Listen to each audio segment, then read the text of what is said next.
above the. All right, so there is an old decommissioned. Well, I mean, it's still in use. It's just the old highway, and it's got a crazy series of switchbacks and turns.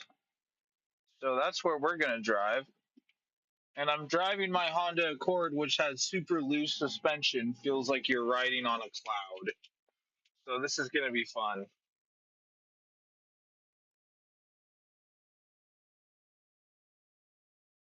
I think it's right up here, isn't it? I think. Oh, hey, let's see what this says while we're on our way. Come on, Starlink.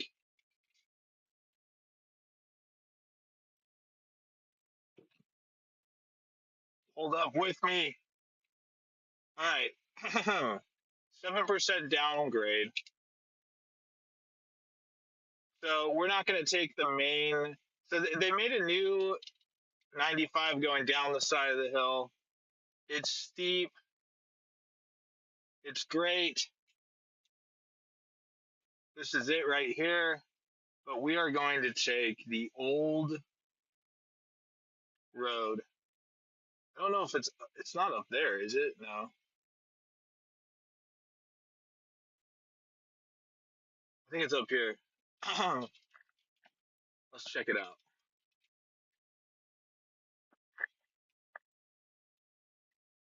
I've done this once before and I thought it was so much fun.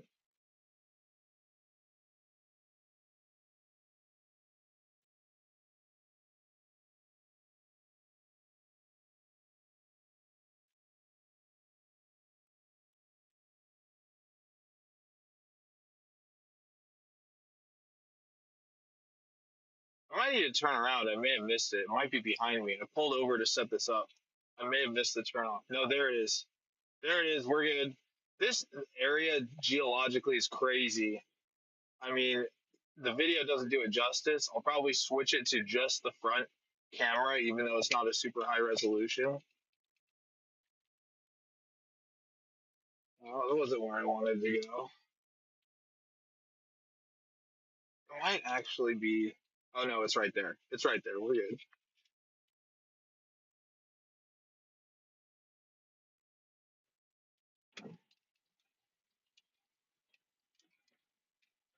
Old 95, Whitebird Road District.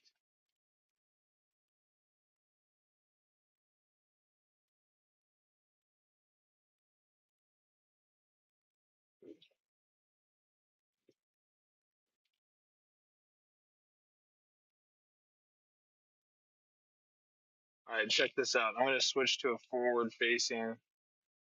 I've never seen really anyone else on this road. It looks like we got some striping going on my forward camera. That sucks.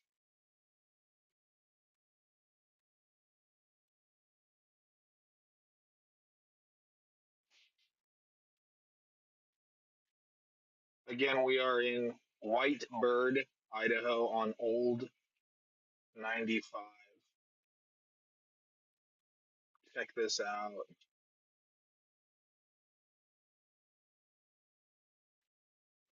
This should be a site for like some sort of hill climb event. Like the guys that do the YouTube channel Grind Hard Plumbing Co. They're somewhere up here in northern Idaho. I don't know if they're near Coeur d'Alene or where they are, but they ought to bring something over here and do a video driving up this mountain, Old 95. That would be super cool.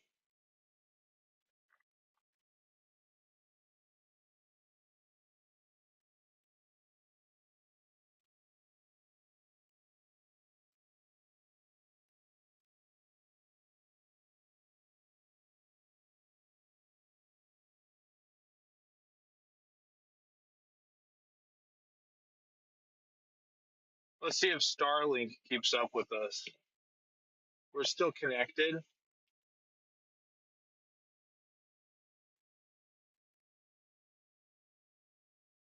Yeah, this isn't a sketchy corner. No, not at all. Not one bit. It's crazy that this used to be the only option for a road to go through Whitebird and get up this hill. I don't know when the new road was built, but it's just crazy that this used to be the only option. Check out this scenery.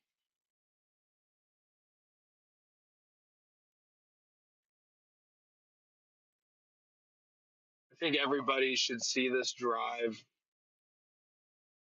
You can see the new highway up ahead of us going down the mountain, cut into the mountain.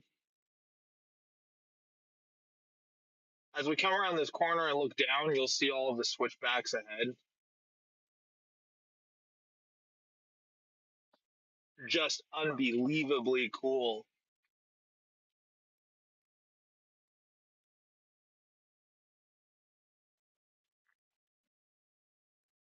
Video doesn't do it justice. Oh, look! Another car. That's rare. And they're entirely in my lane. Now they're not. He was like, "What are you doing?" How peculiar.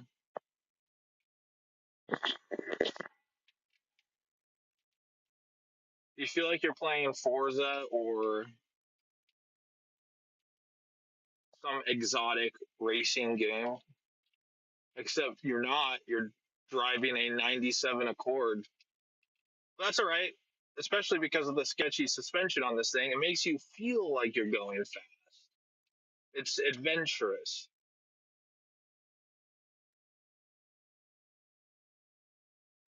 This would be cool to do on a motorcycle, though.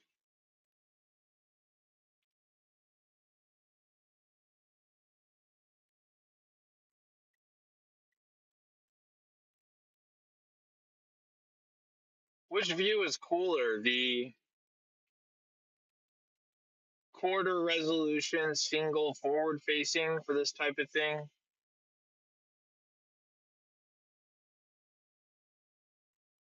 or the multi camera setup?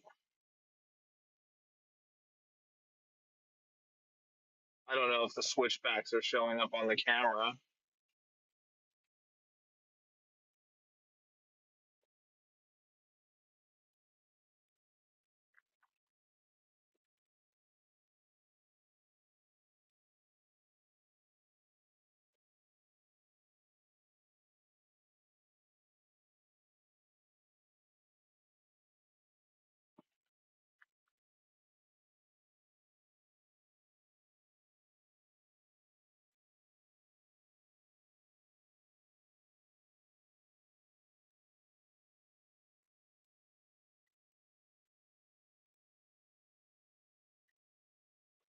All of my driving, though, this is probably the coolest road.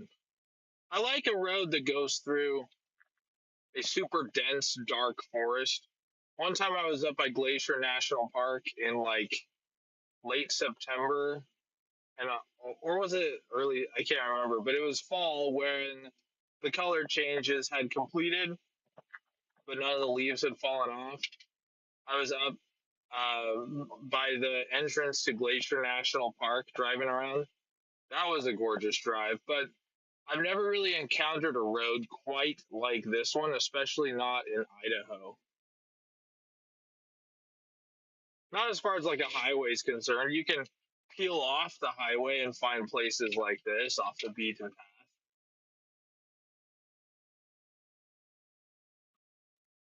but this road is quite unique. What's that? What's that hill climb? That like rally hill climb that's really really famous. They have a set time to get up the hill. Not a set time. They just try to see how good of a time they can get. Wow. What's that trailer doing up there? Double trailer. That's bizarre. How fun would that have been driving on this road?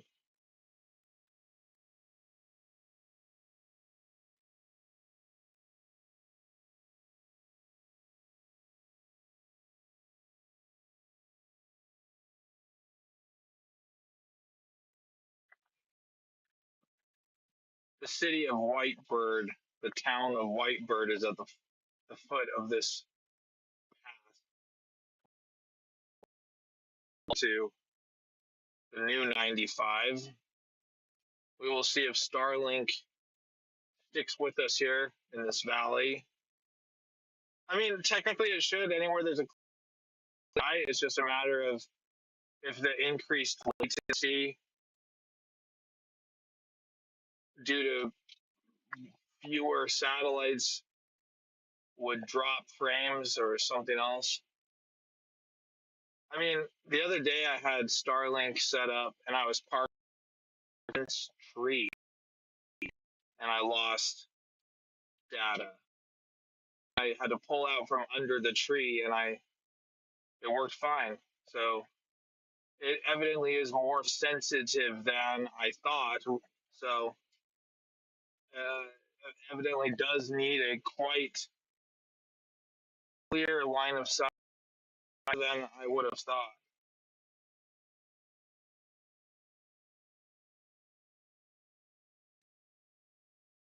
Go back to the multicam setup. Which one provides a better viewing experience?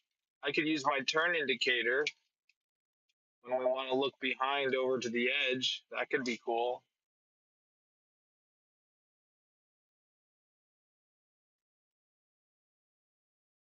I come up here and show the side camera, the drop off.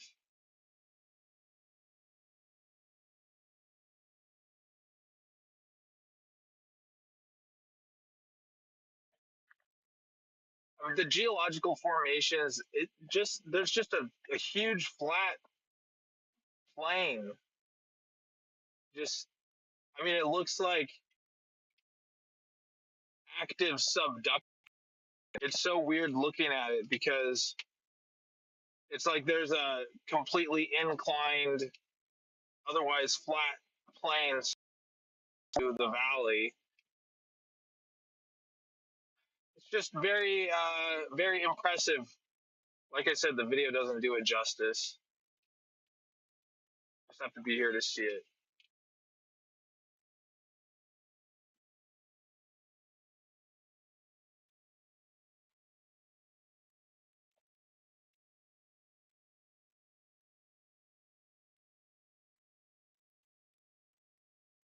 But hey, if you're ever going through central Idaho, come check out Old 95.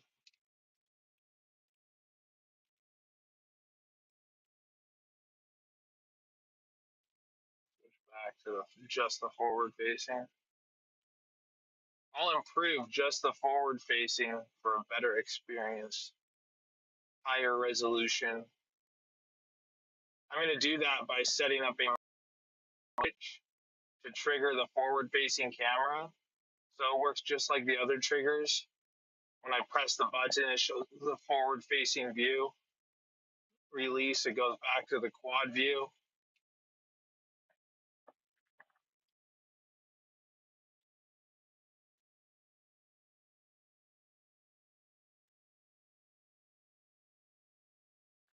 One of the final major switchbacks here.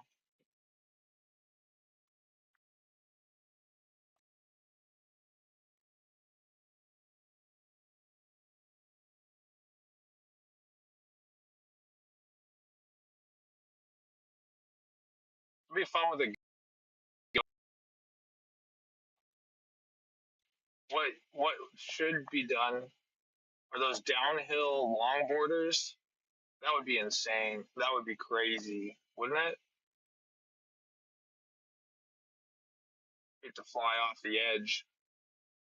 I don't know how much control they have to negotiate those corners. Wouldn't want to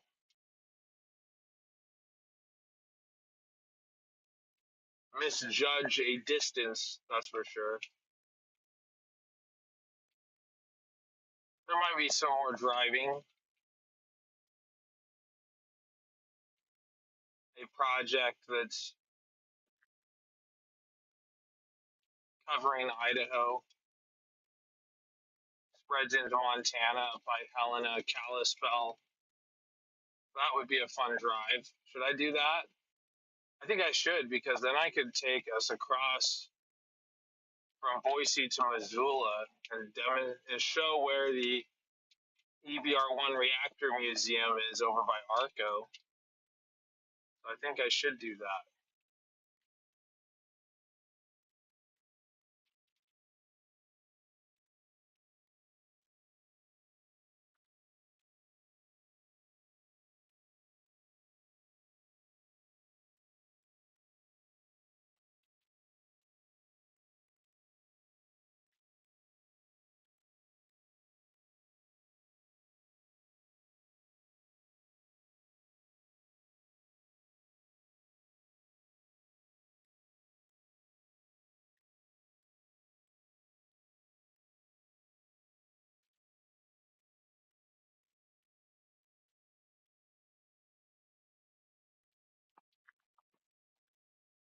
And here we are effectively at the bottom of the hill. Good stuff.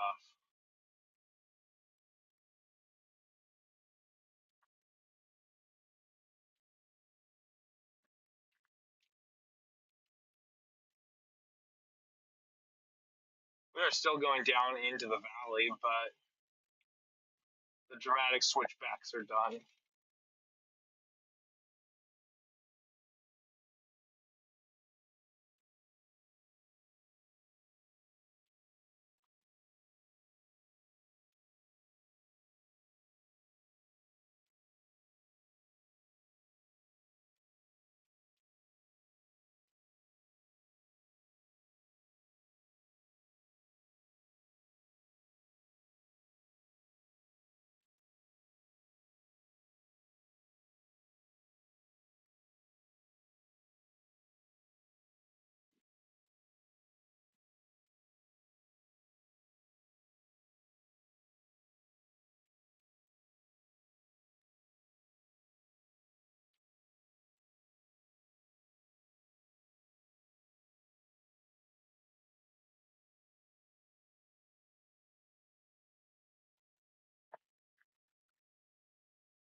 My hope is that someone will appreciate visiting these rural and remote parts of Idaho with me.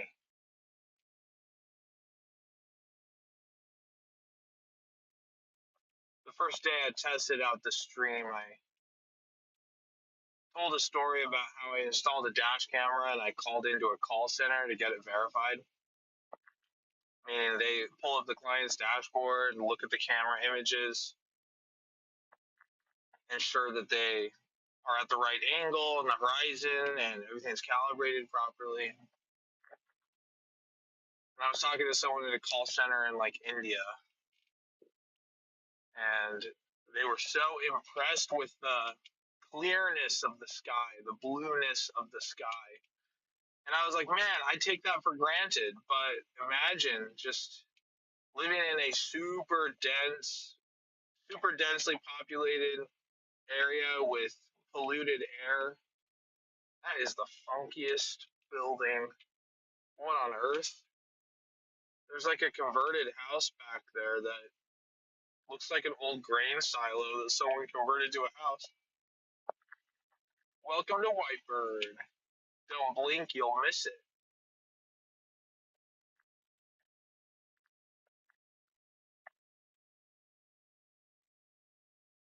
I just got a bunch of fried food at a grocery store. I have regrets.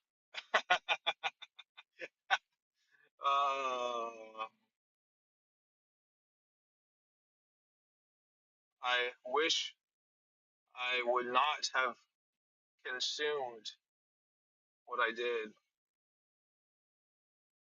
I think I would have been better off had I just fasted instead of eating what I did. I had like two like deep fried burritos. I thought they were chimichangas, but they called them burritos, but they were fried. Is that how I get out? What? I think I was supposed to turn there, so maybe I would expect a sign. Did I miss a sign? That may have been our ticket out of here. It's like Brigadoon. We're gonna be stuck here for 100 years. No, this looks right. Whitebird Gun Club. Cool.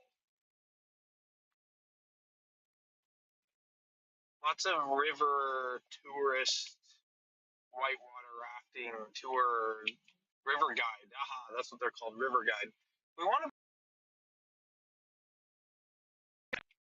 I do not think.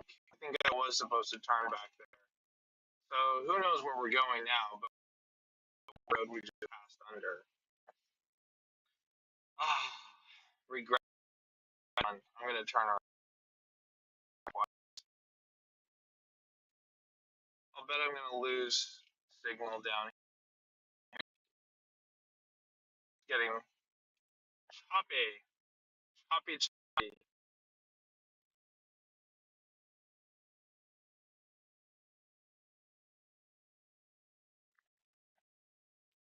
We're just looking for a turnaround. There we go.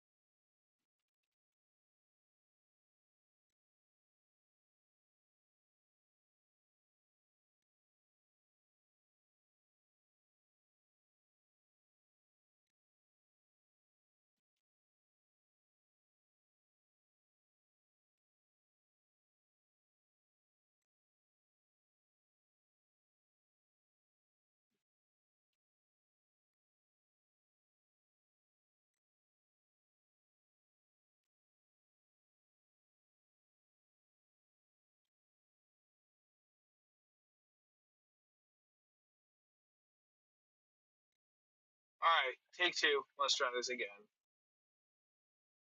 The fish hatchery? Plant? Who knows?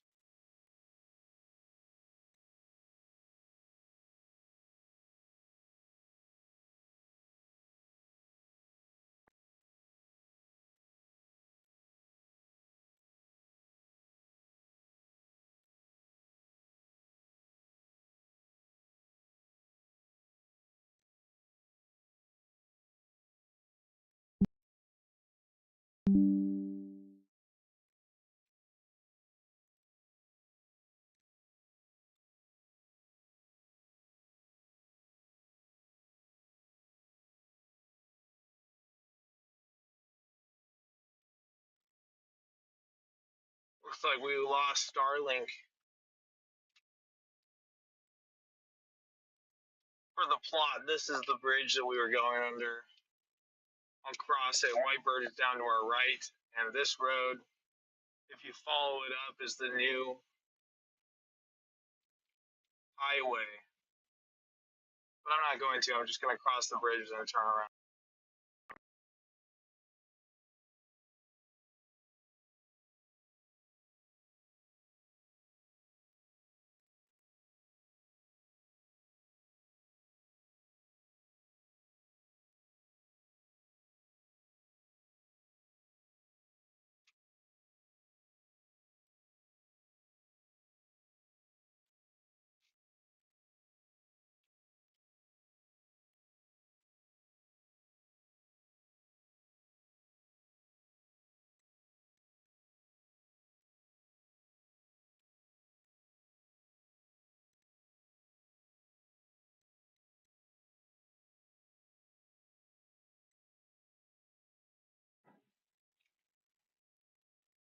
What's there to talk about?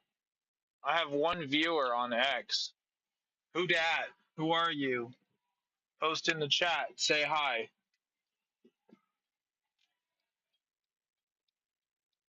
You are my solo viewer. Unless someone's watching on YouTube. Restream through OBS doesn't tell me if anyone's watching on YouTube. Doesn't give me a count. Kind of goofy.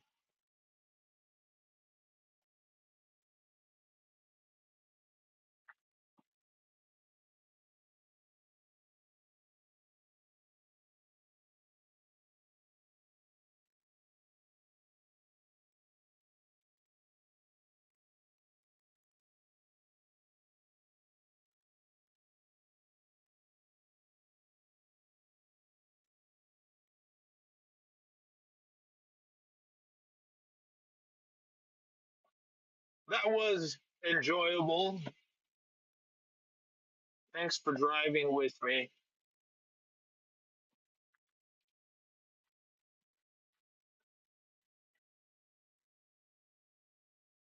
I accomplished my task in Moscow. It went well. Thanks for asking.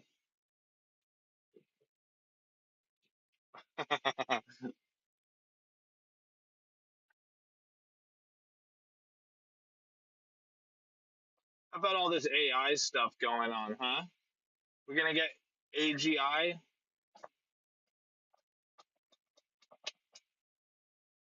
Interesting. I never say never these days. Wouldn't make sense to do so.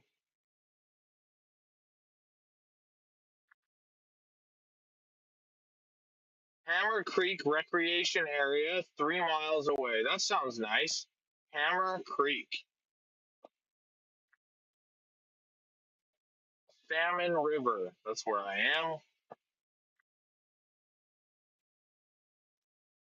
I will say, I've always thought artificial intelligence,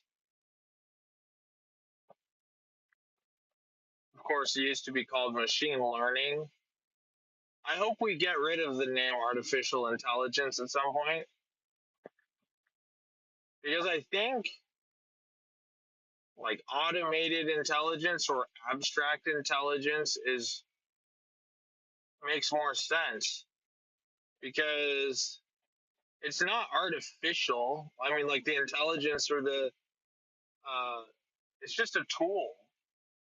Yeah, I mean, like taking stuff into the cloud. It's an abstraction of a. It's a virtual. I mean, the cloud is basically like virtual storage or virtual processing, where you have a bunch of data centers or racks that simulate storage, or what would you call it? Logical storage? I don't know. But it's like an abstraction where your physical, like you could have three physical servers and a cloud server spread across all three. I mean, it's an abstraction of hardware or software normally tied one to one to hardware. So it's like an abstraction. And I think that's what we're doing with artificial intelligence is it's trained on human intelligence and it's a way to outsource a lot of that processing historically done by an individual and distributing that. So, I mean, I don't know. It just bothers me to call it artificial intelligence, but that's probably a meaningless axe to grind. I'm all in though because it's like a collective conscience, conscience uploaded. Hey, someone on Twitch too. Someone on X. Someone on Twitch. Might be bots. Hello. If you're a human,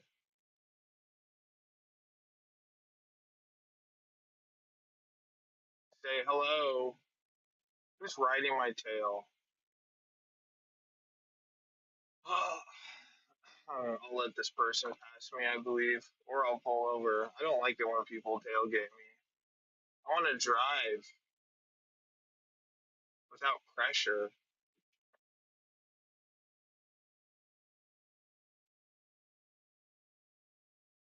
Here you go. Pass me, Ram.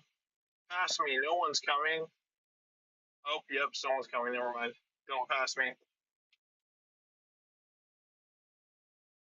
I just, I just feel like the faster knowledge can be acquired and distributed, the more affordable it becomes and the more efficient it becomes. Like you used to be able to buy like a 60-inch plasma for $5 grand, like an old Panasonic plasma display, and you can get LCD whatever display panel for like 220 bucks on a good Black Friday deal. I'm hoping the same thing will happen with agentic AI because when I hear numbers floated around by like OpenAI, that's like, yeah, you could get an agentic AI, you could get an AI agent to replace a real agent, and it'll only cost you 20 grand a year. That's a savings of, let's say 80, 70 grand would be like a super, let's say practically like a low end agent job that's replaceable would be five, maybe 80 with benefits, although that scale doesn't make sense. They say with benefits is a factor of like 50% more or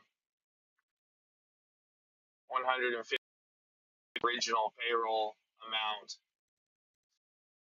I mean, what most people say, if it's taking 80K in salary, then they're costing the company around a all in with benefits and everything. So, the people that sell the agentic solutions are like, wow, the AI coding agent that's like open source. It's kind of impressive, like what Jack Dorsey is doing with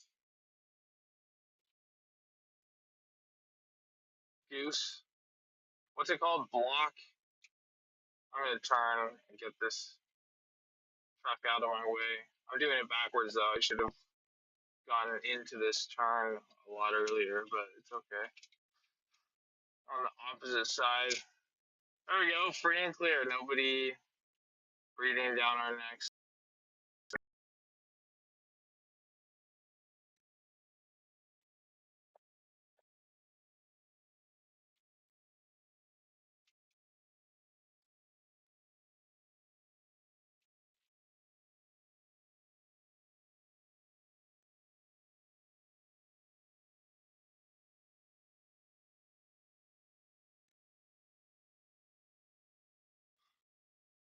Of like that are limited.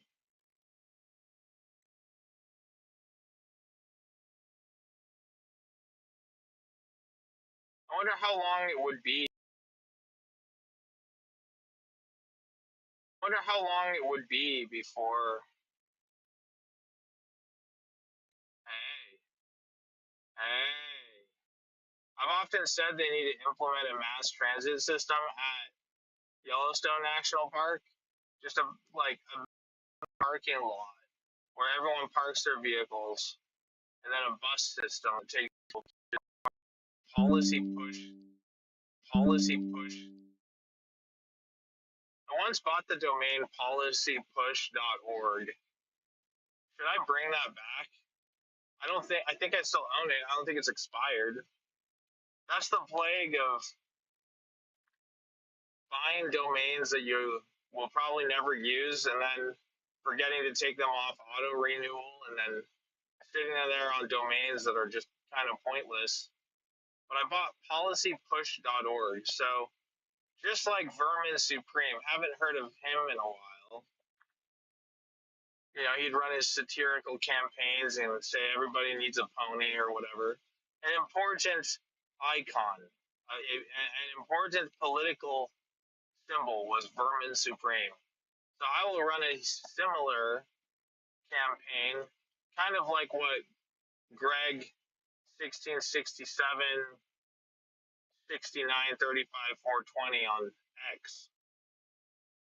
Kind of like what he might do if he was running for office.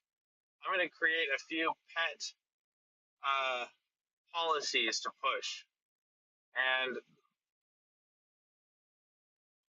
predominantly, first and foremost, my first policy is that Tesla needs to be awarded a contract to provide robo taxis at Yellowstone National Park. They can build a nice Tesla charging infrastructure as well for all the tourists that take their vehicles there. I'll bet they already have one. But imagine you get to Yellowstone, you have to, you know, uh, you have to park your own vehicle and hop into robo taxis to go explore the park. And they'll drop you off at points of interest and leave you at the point of interest. And a different robo taxi will come and pick you up when you're done looking at Old Faithful or Steamboat Geyser or whatever it's called. Go on a little hike, see the waterfalls, check out the hot springs, and then the robo taxi picks you up and takes you back to your car. I think that would fix. And man, it would be such a better experience too, because right now the issue with geological site, what's there to do? Salmon River Canyon is what that sign said. There's a really nice sandbar down there. What what I think about is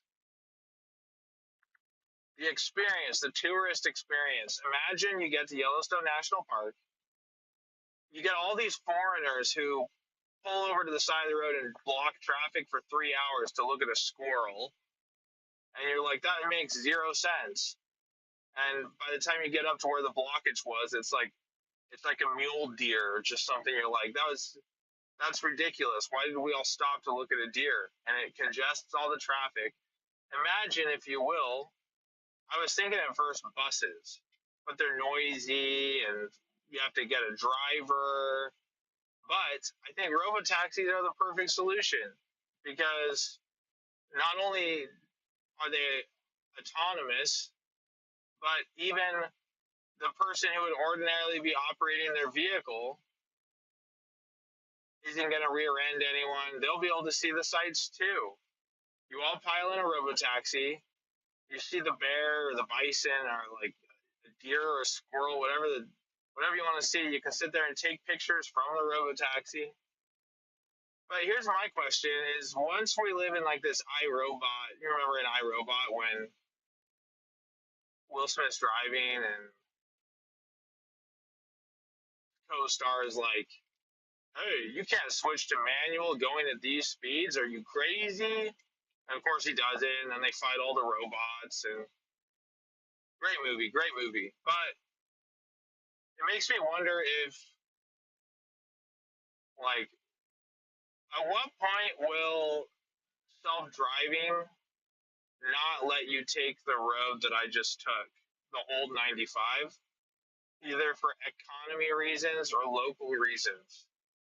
Like, if you say I'm driving from Moscow to Boise, even if you cheat and say I'm gonna go to Whitebird to try to force it to go on old 95, it probably wouldn't. It'd probably take you on the main 95 and then get off at the fork at the bottom of the hill. I wonder at what point your vehicle will be like, this is a very inefficient route, and to minimize local traffic and maximize your safety, we're not going to take you on this road, and like not have an option to override it. I wonder if it'll ever do that or come to that, to where not only can you not take over, but you also can't have full control, or like a road like that just doesn't even show up as an option. Oh, there's a semi truck behind me. I guess I like five. I let the Ram pass me. I don't know if I want to let a semi truck pass me, because then they might go slow around the corners. Lights on. Turn my lights on. All right, here we go.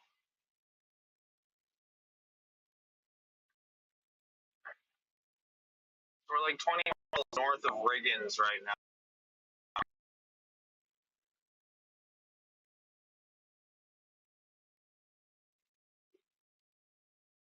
Nobody's here on X or Twitch. I don't know if anyone's watching on YouTube. But the point of this brand, I need to get a schedule going maybe, and put together more of a, get a better microphone setup or audio setup. But idea of the Grow Kick brand is increasing life. That's why the logo is a Celtic knot, because I like Celtic knots. Combining art, right? That's the entire point of it. So it's increasing life. So when I eventually have merch, when I have some drip dropped, you wear a hat with that logo on it, you're literally wearing an affirmation.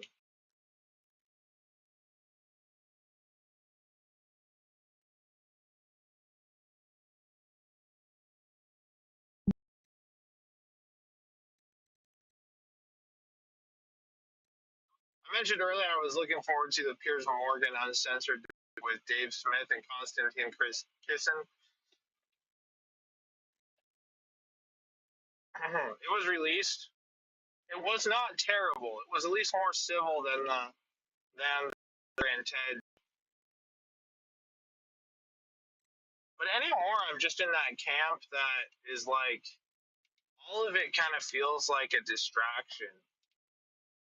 I respect all of these people for the good that's in them and the good that they do, but it just feels kind of contrived. Like I'm just watching theater, and I feel like I'm watching a turf war, and the side that I mostly agree with as far as MAGA is, but I don't like it when people tell me I should hate a. You get the people who are. I'm not going to mischaracterize anyone's views per se, but you definitely get a group that believe government and Israel are manipulating perception and the narrative, which I guess could be true for any nation state. There's a police officer. What are they doing?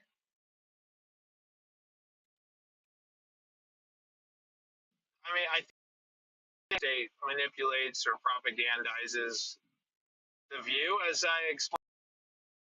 If you create what you focus on, having your citizenry focus on something together is a very powerful tool for generating the desired outcomes. But, I resent people like Ben Shapiro. It's so cool as you drive on this road, you see all these like abandoned mine shafts, abandoned. There's at least two doors going into the side of the mountain that are abandoned mine shafts, which is interesting. But I get tired of people like Ben Shapiro and who else? Who else? Like Ted Cruz. Like who else would be obvious? I don't know. I resent. I'm very wary of. I have a lot of good about them, but I resent them telling me I should hate certain people and groups of people, just as I resent certain people like Ian Carroll or Candace Owens, or not so much Tucker, because but definitely there's a voice out there saying that I should hate American politicians and Israeli government politicians as a political entity or a political body. I don't like that. I don't think it's fair to say you should hate a group because they're evil. Same goes for people on the right accusing like Nancy Pelosi of insider stock trading or whatever. Certainly there is certainly there's an argument to be made looking at quote unquote facts and data, but it's not productive in my opinion. I'm not saying we just wholesale let people get away with things that look shady. Feel free to call it out. But as someone who has been misrepresented and mischaracterized many times, I have. Oh, that's the other another cool mine shaft. The other one I was thinking of right there. Huh. I should turn around and show it on my camera. It's pretty nifty looking, but I won't because someone around me might say, "Hey, get away from that mine shaft." I mean, after all, there was a cop, and there is a semi truck behind me. I don't want to lose my place ahead of the semi truck. But you get my point. Like, I resent people that say I should hate Trump. Not, I don't resent the people. I just am tired of having people tell me who I should hate because they don't tell me who I should love. As far as I want to be more like the guy who can identify the most generous motives to inform other people's actions. I want to be the guy who can steel man any position and any view. And some people might not like that. But here's my challenge. Here's my challenge to anyone who might want to be a part of this wholesome, increasing life community is since I'm not going to focus on condemning a group, I'm not going to build a community or a platform based off of common enmity towards any group or individual. Like so many, if you want to be a little cynical, most of the pundits on the right build an audience and their content is condemning the left, saying they're evil. And most of the pundits on the left build an audience by condemning people on the right and saying they are evil.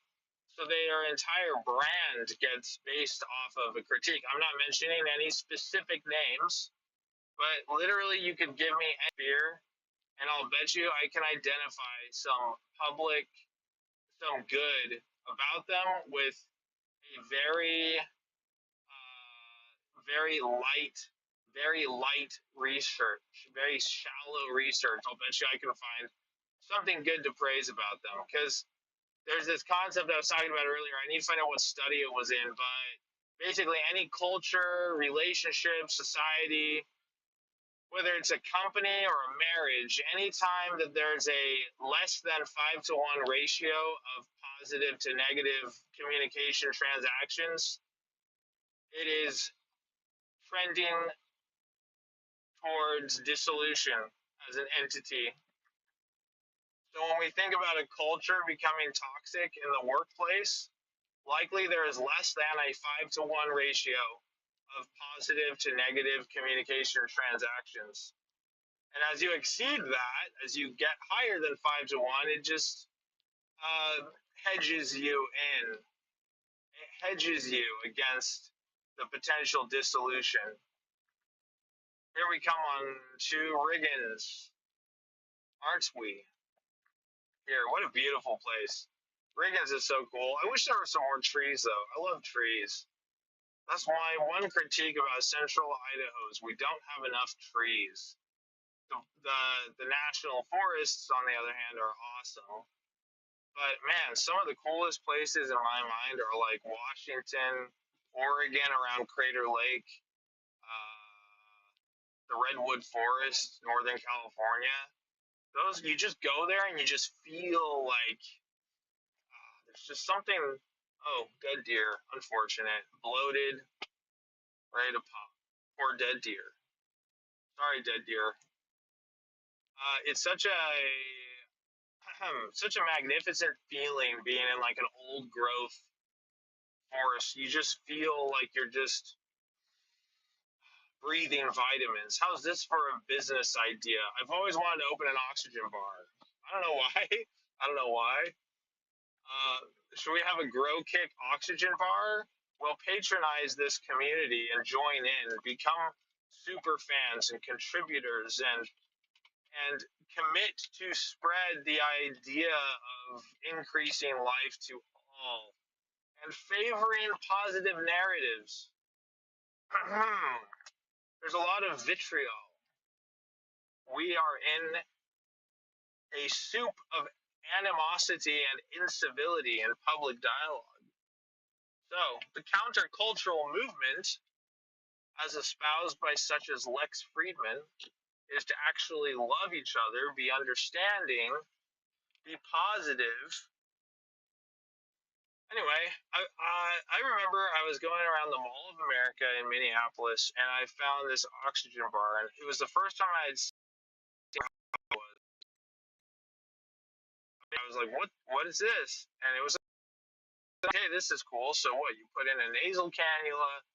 You can even push a button as far as what essential oils or scents you want to infuse. We're in Riggins, by the way.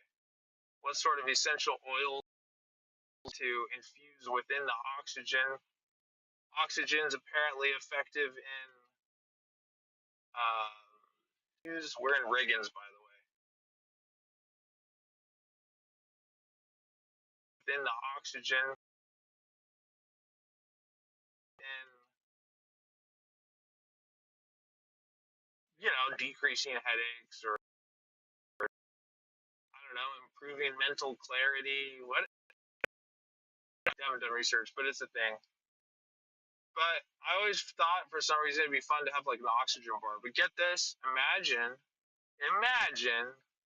if you drive around to places in nature and you collect and compress and pressurize the air into canisters from that area. So it's like wine. It's like fine wine. Imagine you go to an oxygen bar and you're like, I want to infuse my oxygen with air from Nice or or the redwood forest or events would be funny too. Like, it wouldn't always smell the best, but it would be funny to be like imagine you had a bottle of Woodstock. Imagine it smelled terrible, but it'd be hilarious if you could capture events and stuff just for the novelty of it. Uh, what Sydney Sweeney is selling her bathwater with Dr. Watch. Do something like that with influencers where it's like, how about air from like concerts, like Taylor Swift's tour. I'm not a Swiftie, but I'm sure people would buy that. That's more of a gross concept, isn't it? But definitely, I would buy the nature fresh air stuff. Infuse my nasal cannula. I want to infuse my oxygen with with fresh scents and fresh air from various locations in nature. That would be fun. It'd be kind of similar these days to what's that guy's name from Interstellar? That astronaut that sits there in deep space and listens to rainforest sounds. The one that got what's the name of the Well, I mean, by Matt Damon's character at the lab. That robot again, Tars or something? It's not Tars. What's the name of the robot on Interstellar?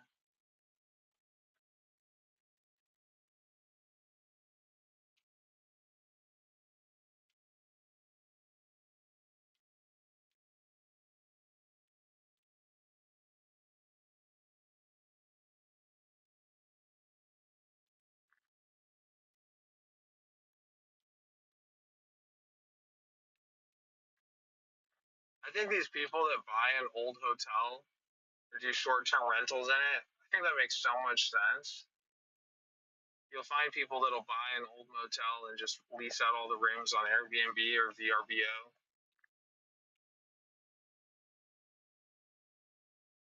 Verbo.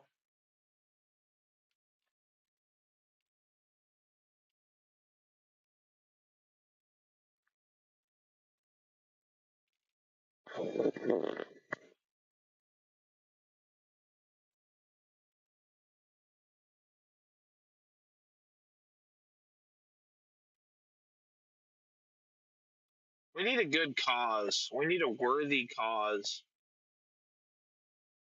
I thought about making an app, like a Grow Kick app,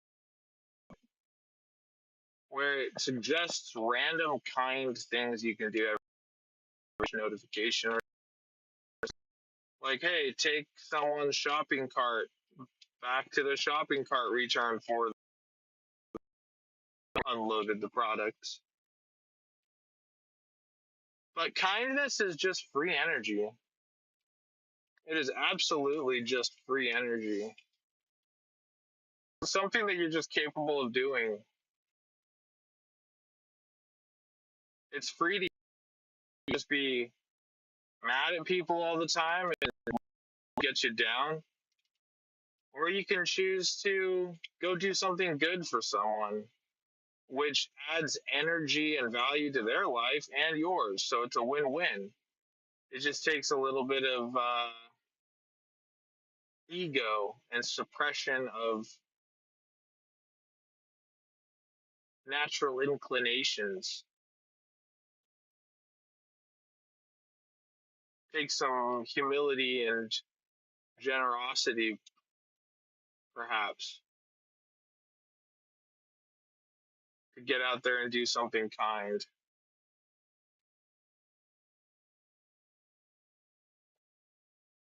I need a speed limit sign. I feel like it's 45.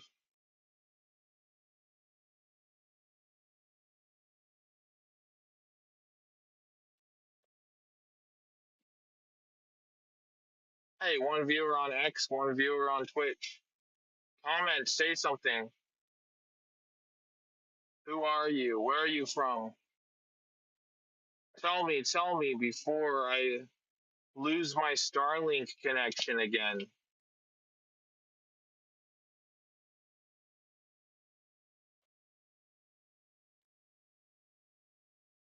Thanks for coming on my drive with me. There might be someone on YouTube as well, but I wouldn't know because Restream doesn't give me that metadata or that feedback on live viewers. This is only the second day I've done something like this. Should this format be an everyday thing where I go on a drive and do a little show? I must admit, it's kind of my show or community or brand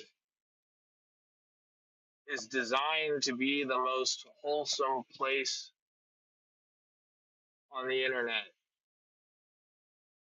where we are not afraid to discuss controversial topics, but we are definitely going to promote steel manning people's perspectives.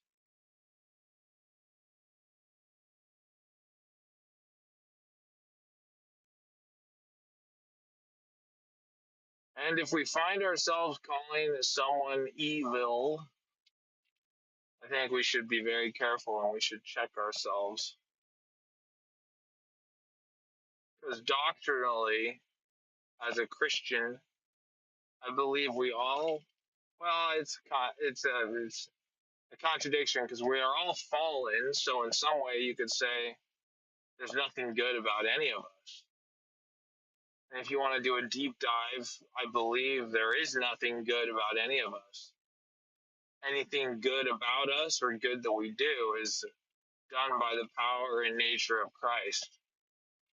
So don't misunderstand me, but as much as we are the children of God and He works in us, I believe there's a little piece of God's nature in everybody.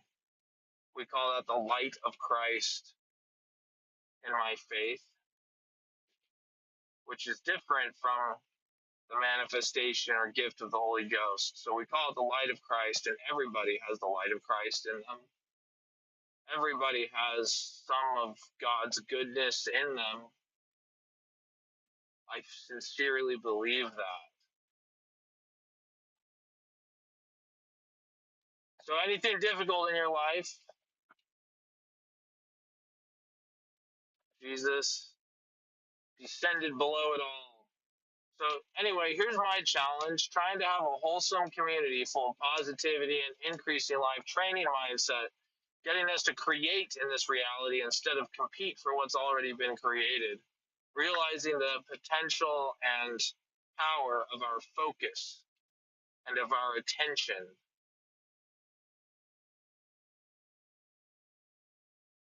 The goal of this community is to train us into the mindset of increasing life and profound, deep and profound gratitude.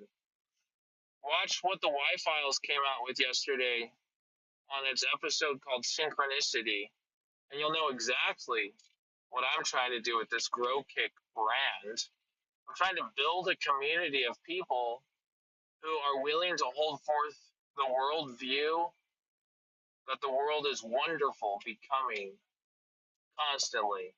The world is awesome. Everything is awesome. Don't rage against corrupt politicians, as my friend Wallace Waddle says in his 1910 book, Science of Getting Rich. Do not rage against corrupt politicians, for their work has brought you the opportunities before you today. The universe works in all cases for increasing life to all, more life to all, less to none. That's why all human suffering, human on human violence, is unnecessary and stems from a misunderstanding in every case. Every single case, human on human violence and suffering results from a misunderstanding. So here's the challenge that I have. Saying I have a commitment to positivity and wholesomeness, how do we blow this thing up and make it go viral? I like what Ashton Hall has been doing with his morning routines, with his iconic run. I admire good storytellers. That's what they are. Of course, in the swimming pool or no socks in his shoes.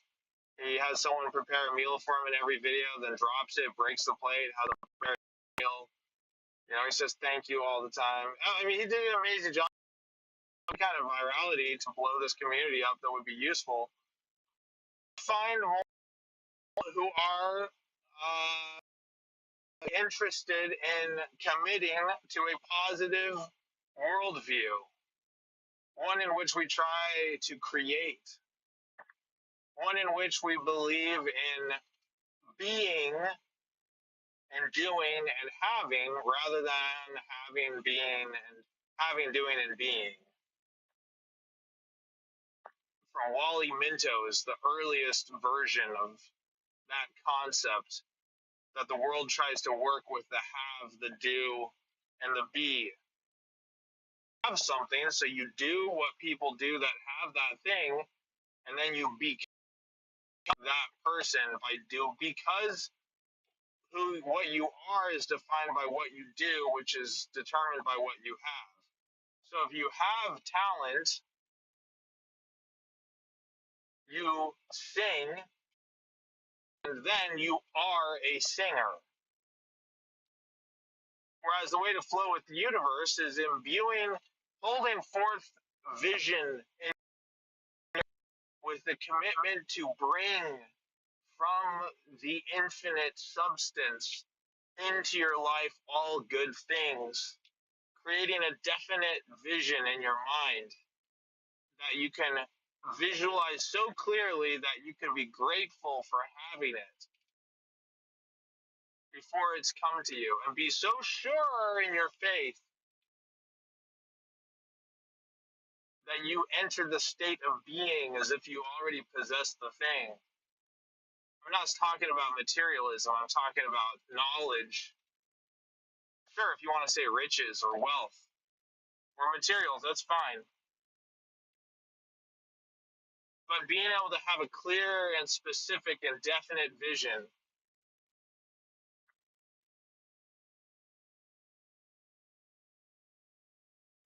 you're able to enter the state of being first, and because you are that thing, then you do the things that that state of being requires, and as a result, you have the thing that people have that do those things. I'm not discounting practice, but I'm saying it's easier to practice if you already are the thing you're practicing to become. So if I decide today I am a great basketball player, what do great basketball players do? They play great basketball. So I'll go out and practice. Not because I'm trying to become a great player, but because I am one, so I play. And I play well. And I don't really have an interest in basketball or sports ball of any sorts. Opposed to it, I just don't have much of an affinity for it. But I have respect for people who do.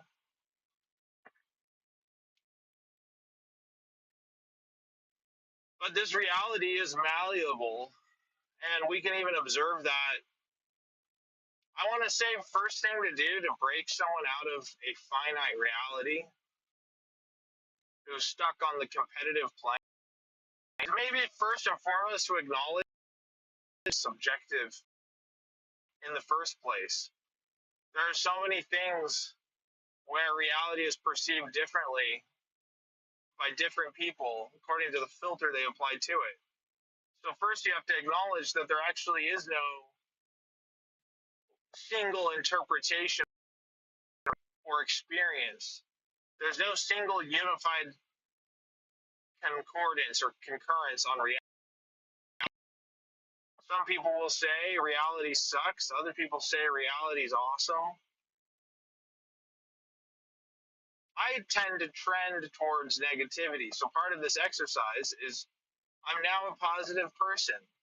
I am. And I've worked hard to become such, but I am a positive person. It is my state of being.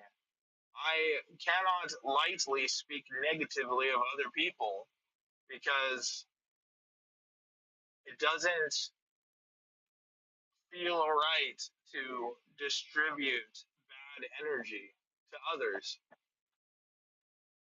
Going back to what I was saying earlier, isn't it interesting when you look at the censorship versus free speech absolutist? Some may say maybe a false dichotomy, and the reality of what we should be is somewhere in the middle of that. I tend to lean closer to the free speech absolutist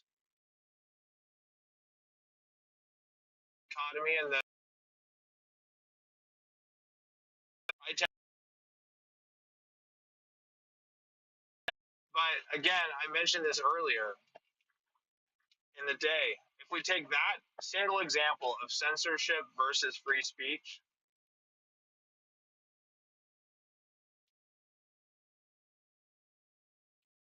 as a free speech advocate, people will tell me to hate the censors, hate those who are advocating for censorship because they're trying to destroy my freedom. But aha, I said to myself, Those people that are so afraid of free speech, what do they know about the power of words and how easily people are influenced that I do not understand or appreciate? Because if someone told me to go do something stupid, I likely would not do it, one would hope. But what do they know about how easily people are influenced and how easily narratives can become changed and the zeitgeist can be polluted or diluted in their mind with counter narratives? What do they understand about how easily influenced people are that I do not appreciate? By asking that, I realized, wow, how can I be mad at these people who genuinely believe that an idea can be dangerous? And if it's shared by a lot of people, it becomes powerful. So you get whole nations who try to control the narrative so that their people focusing on the vision can create that reality. And now people like Elon Musk's Neuralink are looking to implant things in our minds to control our perception of reality, like the Matrix plugged into a power pack. Will they, controlling our visualization, cause us to exert our ESP skills to create the reality that they implant within our minds? Or will that not be effective? Or is that still tried? Is it proven that the power to focus on something and cause it to be brought into creation, is it proven that that also works with ideas other people have planted in our minds? If so, then Neuralink and such tools that can be used for mind control becomes one of the most powerful tools for creating and crafting and shaping reality. And everything begins to make a little bit more sense when interpreted through that lens. That the narrative, it also makes sense that a nation that has so many different views of reality will create different realities and potentially be less powerful. That's why when you look at the American Revolution, for example, most historians tend to agree that the revolutionaries were a minority. The majority were loyalists to maintain the status quo. It must have just been in some incredibly God inspired, strong willed, and strong minded people, incredibly passionate and firm in their vision, that were able to overcome the vision of the majority to implement their reality. And we have our country today formed with, I believe, God's help. So, anyway, it's just interesting. Coming full circle, I was saying that we need to find a way, if you believe in this vision of increasing life, more life to all, less to none, we will operate on the plane of creation and we will discount any voice that tells us to hate other people. Wholesale. Wholesale discount any voice or view that says we should hate anyone. Universally applied. Jesus taught love everyone, even especially your enemies, because they're the hardest ones to love. If you agree with this, though, how do we get the message out there to build a community full of people that are willing to unite our visions to create and manipulate and influence true reality, to break the shackles of vitriol and hate, to become true creators? We can do it. We need lots of people who agree with this vision. We all need to come together. But I think the most effective way to spread that message and empower people Scott Adams calls it the user interface of life, buttons that you can press in life to change your reality. I think that's cool. That makes a lot of sense.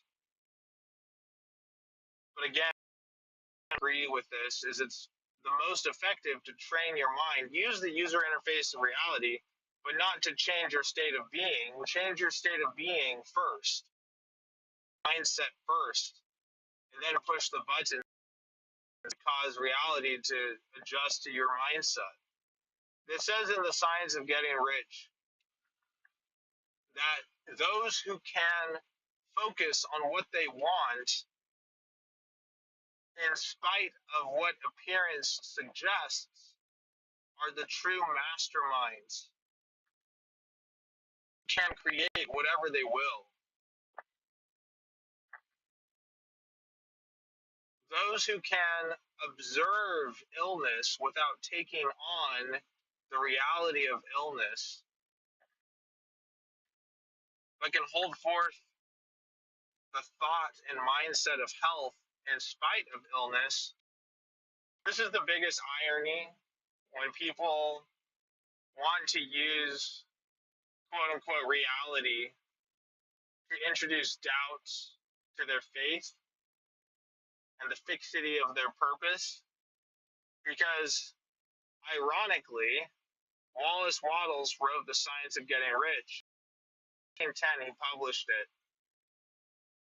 Then followed The Science of Being Great or The Science of Being Well. There was 3 books altogether.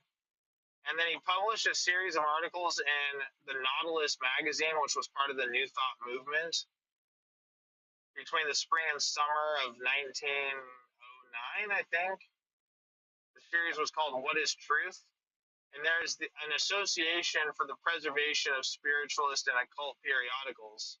The International Association for the Preservation and Occult Periodicals. So it's like isop.org or something. Someone runs this thing, and hats off to them. I was able to find the issues of the Nautilus magazine I needed that contained Wallace Wattles' articles. They didn't exist anywhere in text form, but because of this random person, I think is in Oregon or Washington, that Regional Association for the Preservation of Spiritualist and Occult Periodicals, he had PDF scans of the Nautilus magazine, the exact issues that I needed. And then Wallace preface, there's another book called The Eternal News by J.J. Brown, published in Glasgow, Scotland, 1999. I searched on that maybe 4 years ago, trying to locate it, couldn't locate it anywhere.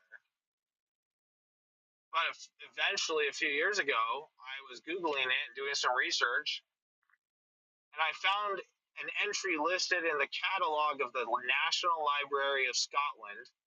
Paid them $70. They scanned it and sent it to me, and I now have a PDF of the 1900 edition of The Eternal News by J.J. Brown. So in the preface to The Science of Getting Rich, Wallace Wattles says, hey, anyone interested in this topic should also check out what I write in the Nautilus magazine, the series called What is Truth? And they should also read The Eternal News by J.J. Brown, published in Glasgow, Scotland in 1889. And as luck would have it, I have those PDFs. What do I do with them? I don't.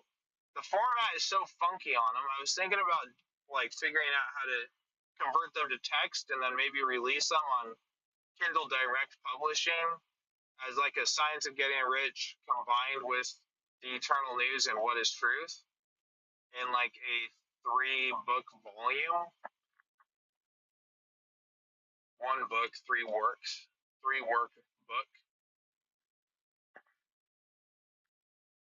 Hey, we're still streaming. Look at that. We're in this canyon thing, and we're still streaming. Good job, Elon. Good job, Starlink. Starlink Mini with the Roam Unlimited subscription. Isn't it great, folks? This is 2025. And this, for once, I'm going to pass someone. This is a slow semi. There isn't a good passing place, though.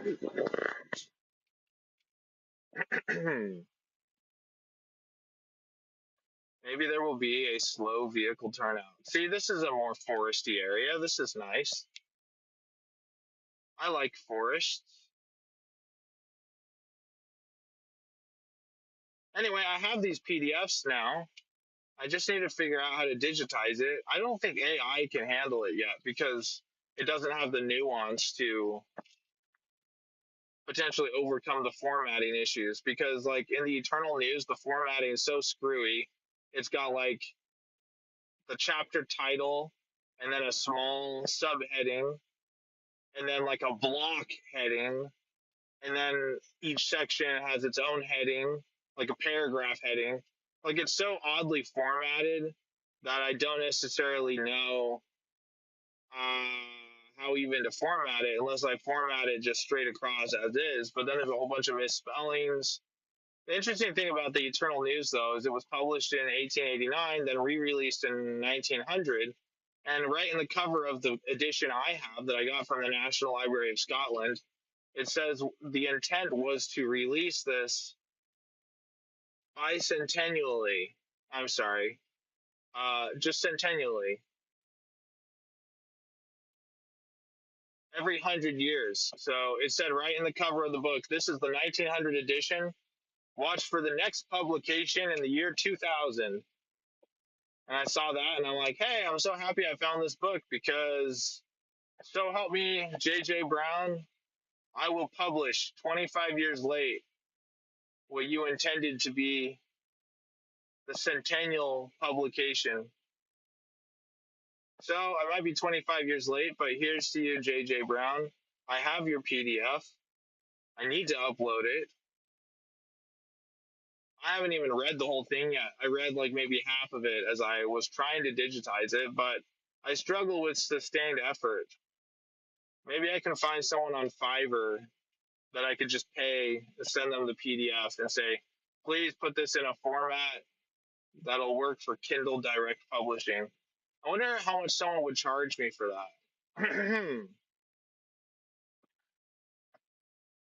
I would have to be very specific and ooh, haha, yes,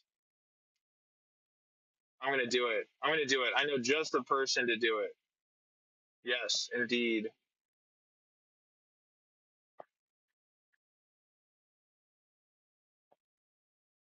That's right. Let's go. It's gonna happen. I don't know, call it Grow Kick Volume 1. I don't know. But I thought it was so cool that Y Files came out with that synchronicity episode yesterday because it was so timely because that's exactly what I've been thinking about so much of. Whatever the mind can conceive and believe, it can achieve. My dad used to tell me that a bunch, and that's from Napoleon Hill's Think and Grow Rich. The Y Files guy. I need to call my dad and say, hey,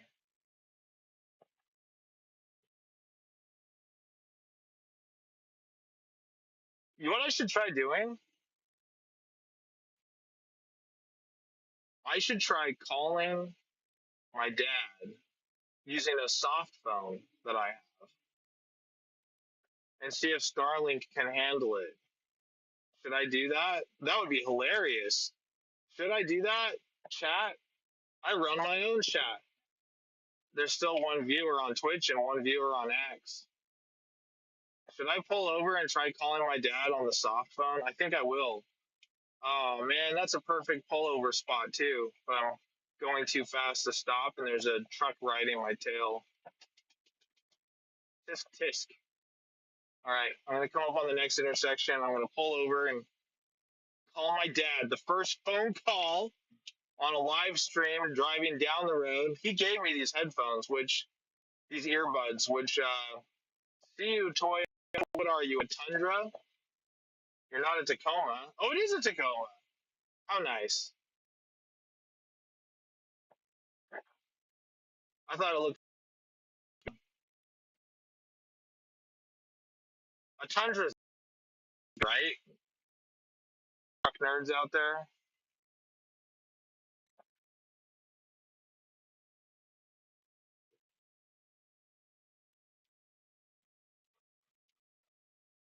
All right, this is what we're gonna do. I have enough of a gap.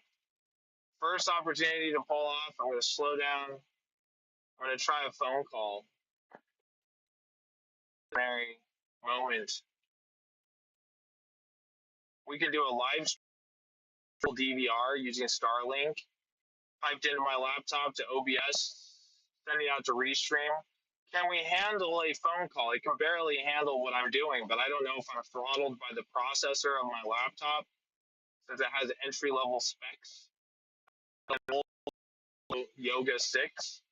It only has 8 gigs of RAM. I don't know what the processor's like, but I don't know if a lot of the lag I get on OBS is latency due to hard. I think it is. I think it is because if feed is choppy on OBS, that would indicate a hardware limitation, right? That's what would make sense to me. It wouldn't because it's passive. It's like outputting to the streaming service, so my video shouldn't lag. So any lag on my video should be a result of hardware or constraints.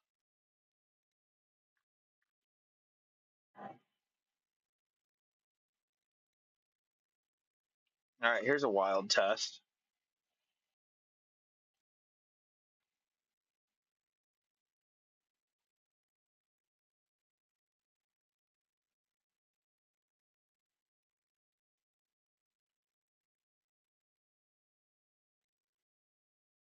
This will be hilarious.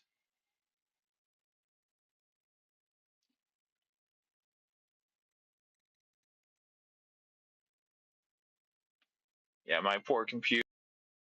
Definitely hardware constraints. This thing is freezing up, bro. Maybe I should restart. At least it confirms what I was suspecting. Lag.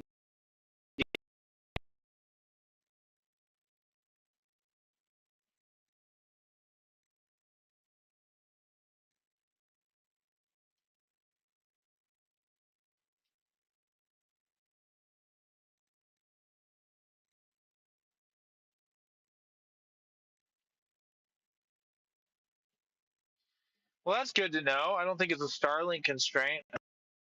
Hardware.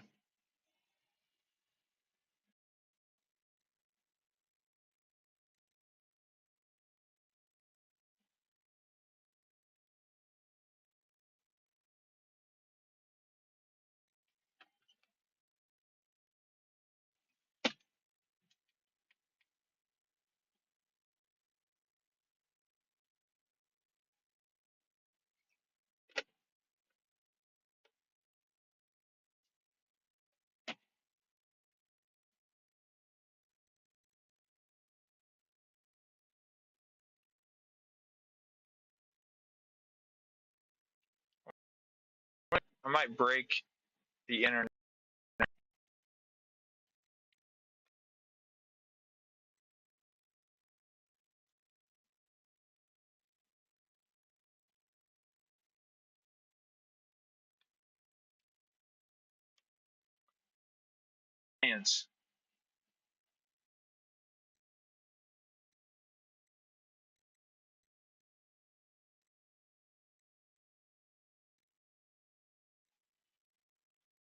Sponsored by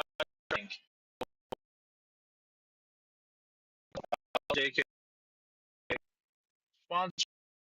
Just kidding. It's open source. That's why we love open source.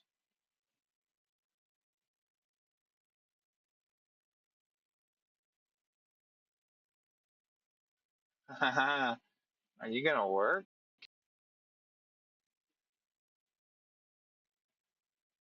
Email code. I'm logging into a phone system right now. We be cooking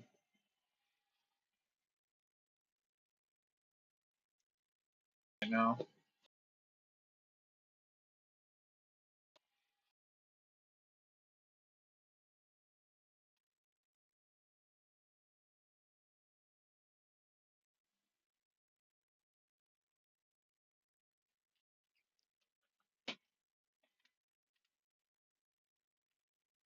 Two-factor authentication.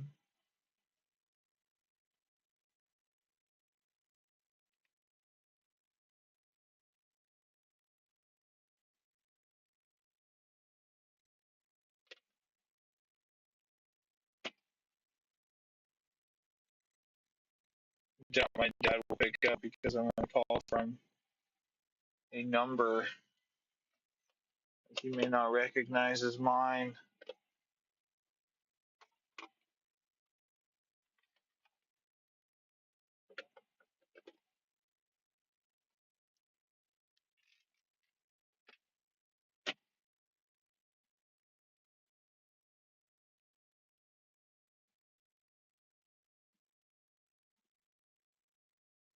This will be funny.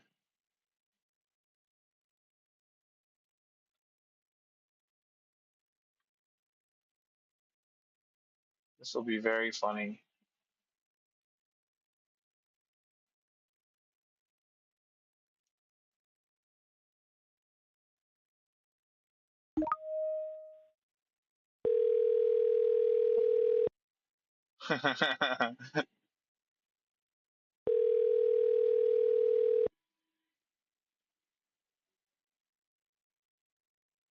Hello, this is Chris. Yo, what up, Dad? It's me. Hey, I'm streaming right now and the computer can hear you. I'm doing a test, so don't say anything too stupid. Where are you right now? You wouldn't say anything stupid anyway. You always have smart things to say, and that's why I'm calling you. Where are you? What are you doing? Well, I'm streaming from the car, right? And I'm calling you. Say something real quick.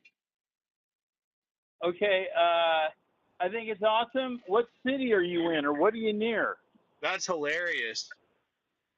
Well, hey, What? have this is a good science experiment to see if the laptop and Starlink can handle a phone call at the same time. This is hilarious. Tell Is it tell working? Is it working? It looks like it is. You're coming through my audio while I'm driving and streaming in the car. So That's wonderful. That means you can have live conversations with people. yeah, so you're my first live conversation. We have Right on. we have one viewer on X listening in. Is that you? I don't think so. It's not me, man. But what you got going on is pretty dang cool, Spencer. Well, don't say anything that you don't want heard by the millions of people that are part of the Grow Kit community. I won't, man. Thanks for the warning. I love it. So this is a good science experiment. So tell Mom or Becca to get on like YouTube and pull up the live stream so they can see what it sounds like. Okay, well they're neither one of them are home right now. Oh, that's dumb. And I'm in the back doing stores, man. You're doing what? I'm doing some chores. I'm getting ready to mow the lawn, man. Nice. I'm passing Zims right now. Oh, right on. That means you got about 2.5 hours or so, 3 hours. Yeah, I don't understand why it's taking so long. It's only a 6-hour drive up and a 6-hour drive back, but I just feel like it's been taking forever. That's because time is standing still for you. And you're genius. No. No. That's what everyone's making I'm fun of. thinking so. Everyone's making fun of ChatGPT and all the LLMs right now because they just tell everybody that they're super smart, right? So it's just glazing everybody. Well, I love it, man. I'm going to give a shout out to Riplet while you're here. I don't get paid for any of this. Yeah, sponsor. But let's do yeah, I'm not sponsored by anybody, but I love Riplet. That's all I'm saying. So not to make this all about a commercial venture, but Riplet's pretty dang awesome. So what you're saying there you go. You're saying Riplet, but I think it's Replit, like R-E, Replit, right? Yeah. It's R-E-P-L-I-T. But the way you say but Riplet, Replit is so boring. I like Riplet better. Well, that's what I'm saying. That's what I'm thinking. The way that you're saying Riplet sounds like ribbit. So I'm like, maybe they should get a frog as their mascot. Just be like mascot. Riplet, you know? That's pretty cool, but I'd rather that whatever they want to do is fine with me. I think those guys are awesome. So there you go. I need a laptop with better processor or better graphics card or something though, because the Lenovo Yoga 6 that I'm using only has like 8 gigs of RAM, and this thing's cooking, man. This thing's cooking. I'm giving it a lot Well, of yeah, I mean, RAM intensive activities. You know what I'm saying? no, I'm sure it is. It's probably on the verge of, if you lay it on the ground, people would be thinking it's magma Sure. So are you because it's working so on? hot, baby.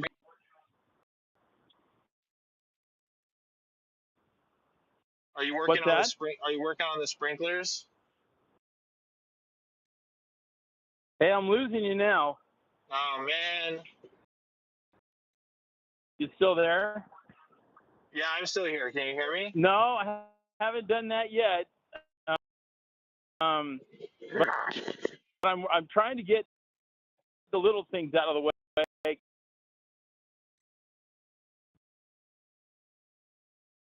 I'm losing you. Yeah, I'm here. Can you hear me? You're all choppy. That's too bad. You sound clear. Anyway. Well, I mean, it's funny because I'm zooming along with Starlink, OBS, Restream. I'm using the soft phone that we know and love to make this phone call. So all of this is out of my cellular network, and that's just All freaking right. so exciting.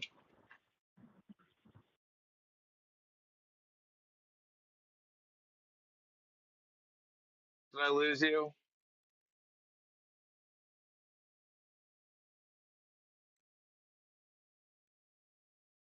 Well, that was a good experiment. Spencer, I didn't hear any of that, man. I got to tell you the truth. That's fun. I was just saying it's crazy because I'm not using my cellular. I'm using a I'm browser. losing you. Hey, can you hear me now? Well, Spencer, if you're still there, I love you. Good job. Science experiment. Thanks, Dad. 10 seconds. Love you too. Keep being a rock star. Have fun with your chores. And I can't even hear you now. That's all right. Well, that was a good experiment. I heard that. Yeah. Yeah. Anyway, Spencer, I love you. Let me get. All right. Thanks for the chat. See you, Dad. Adios. Yeah, just right now I can. You're using a browser. You're using something. Well, it's just crazy that the conversation's taking place. I don't know what you're doing now. I can't hear you. That's all right. I mean, so I don't have to hang up Spencer, on you.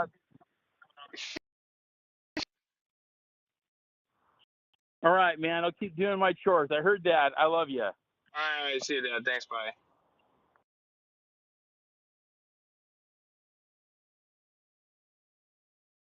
Love you, son. Love you, son. Bye-bye. Yeah. See you. Bye.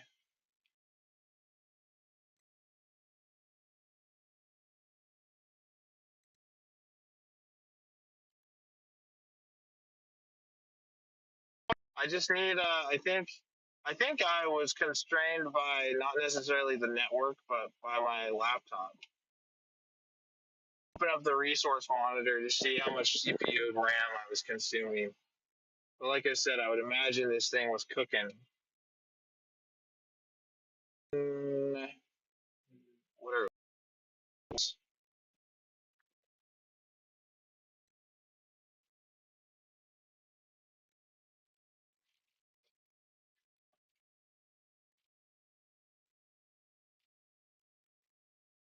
Coming up on the call.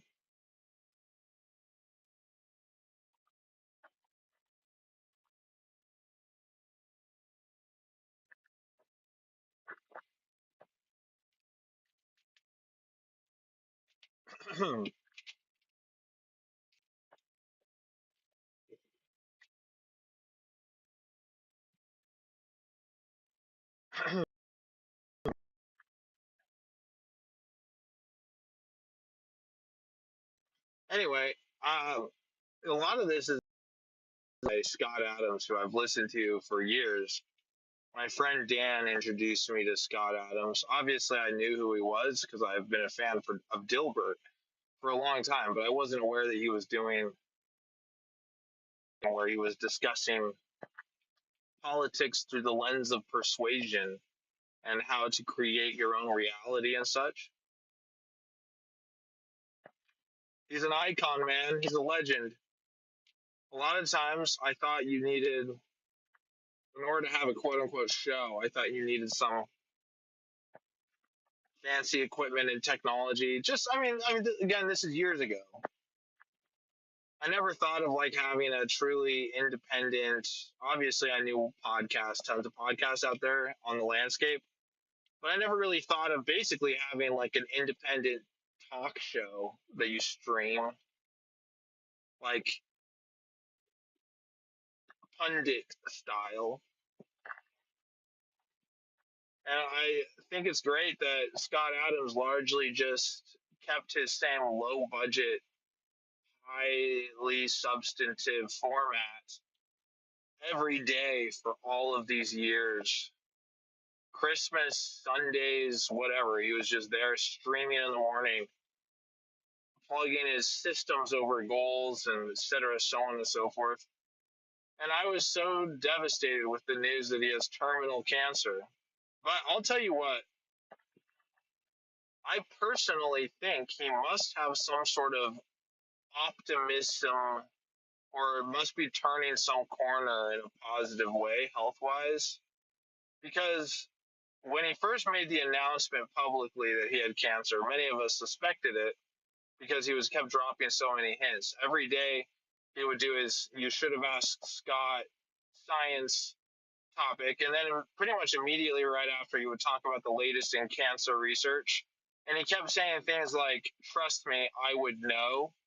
And so it was obvious to anyone who was a fan and paying attention that he had cancer. And so when he came out and said that, he acknowledged, yeah, many of you have already guessed it, but I have terminal cancer.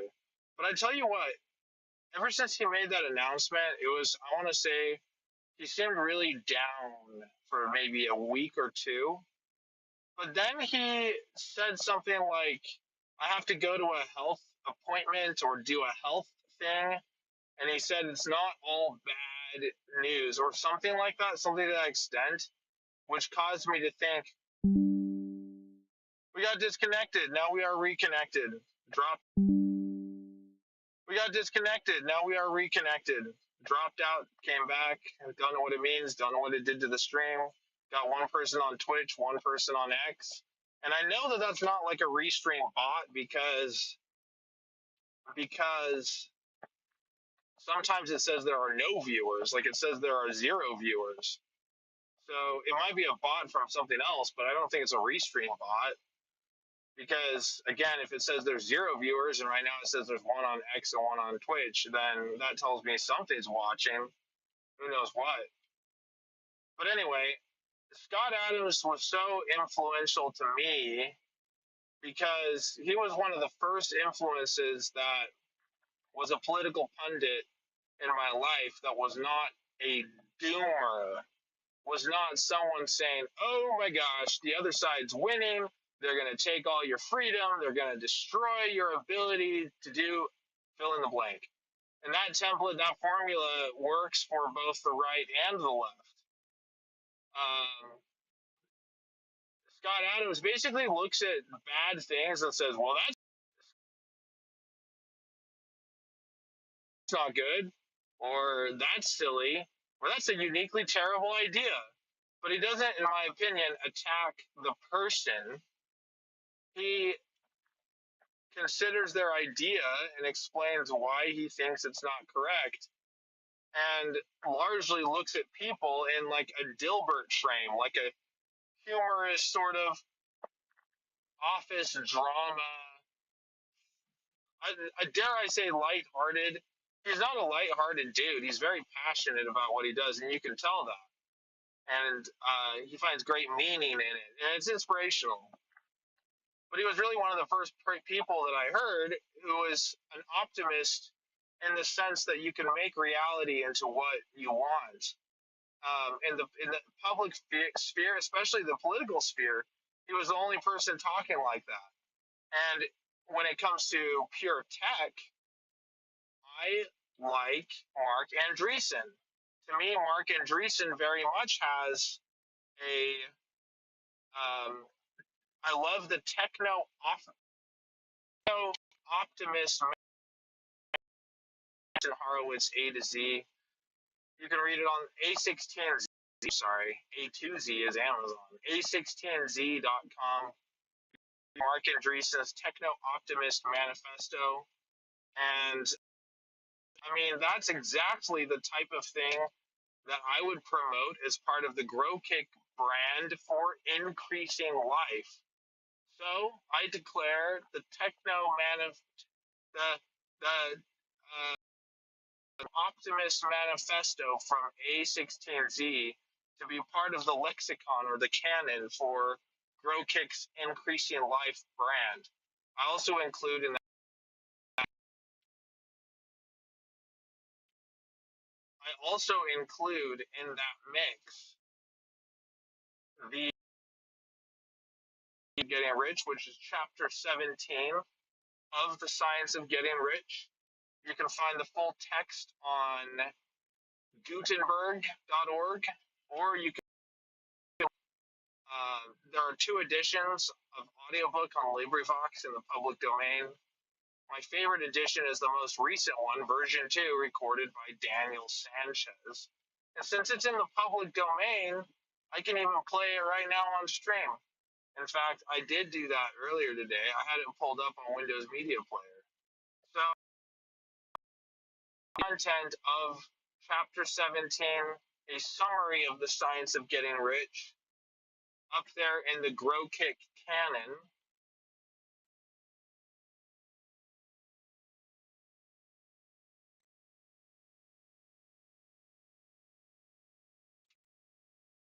Along with the Techno Optimist Manifesto.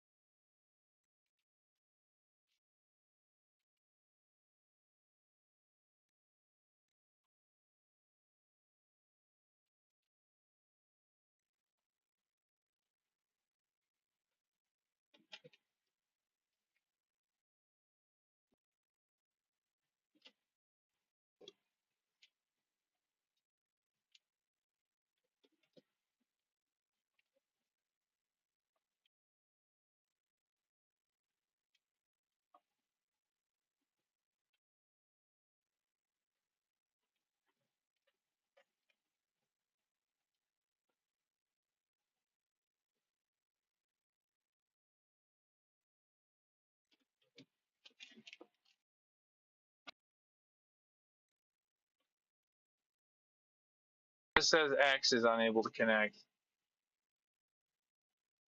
14% dropped frames. CPU use at 40%.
I haven't given my car a break in a minute. It smells like hot oil.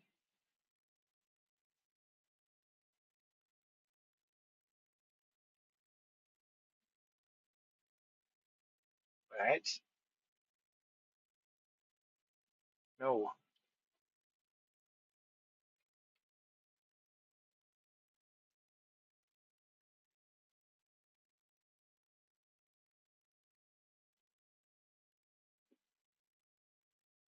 Here it is. Shall we listen to it? Why not? Chapter 17 of The Science of Getting Rich by Wallace Daniel D. Wattles. This LibriVox Sanchez. recording is in the public domain. Go get Read him, by Daniel Daniel. Sanchez. Daniel Sanchez, what a Summary of The gangster. Science of Getting Rich. There is a thinking stuff from which all things are made, and which, in its original state, permeates, penetrates, and fills the interspaces of the universe. A thought in this substance produces the thing that is imaged by the thought. Man can form things in his thought, and by impressing his thought upon formless substance can cause the thing he thinks about to be created. In order to do this, man must pass from the competitive to the creative mind. Otherwise he cannot be in harmony with the formless intelligence, which is always creative and never competitive in spirit. Man may come into full harmony with the formless substance by entertaining a lively and sincere gratitude for the blessings it bestows upon him. Gratitude unifies the mind of man with the intelligence of substance, so that man's thoughts are received by the formless. Man can remain upon the creative plane only by uniting himself with the formless intelligence through a deep and continuous feeling of gratitude. Man must form a clear and definite mental image of the things he wishes to have, to do, or to become, and he must hold this mental image in his thoughts while being deeply grateful to the Supreme that all his desires are granted to him. The man who wishes to get rich must spend his leisure hours in contemplating his vision and in earnest thanksgiving that the reality is being given to him. Too much stress cannot be laid on the importance of frequent contemplation of the mental image, coupled with unwavering faith and devout gratitude.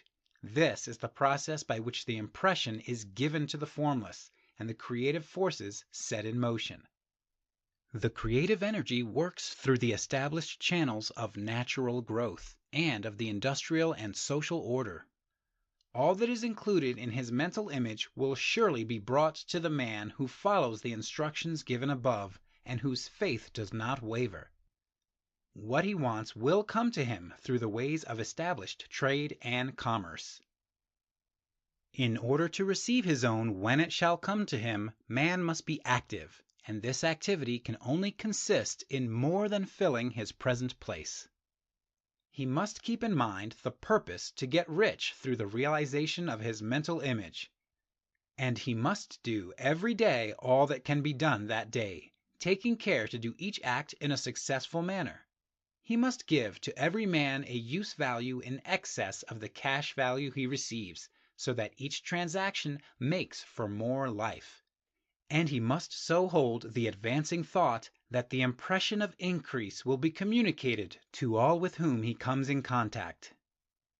The men and women who practice the foregoing instructions will certainly get rich, and the riches they receive will be in exact proportion to the definiteness of their vision, the fixity of their purpose, the steadiness of their faith, and the depth of their gratitude. Well End said. of chapter 17. Well said, Daniel Sanchez. And Wallace Waddles couldn't agree more. 45 miles an hour. We're coming into McCall right now. McCall, Idaho, on Lake Cascade. I'll show you what Lake Cascade looks like. I'll pull into Rotary Park, downtown McCall. It's kind of on an incline, so my forward-facing camera should capture well. I've got a Subi behind me, huh? Little Subaru. Looks like maybe an Impreza.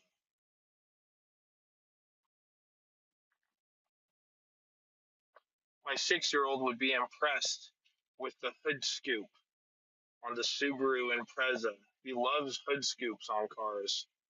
He always points them out. He's like, look, there's a car with a hood scoop. He loves Mustangs, too.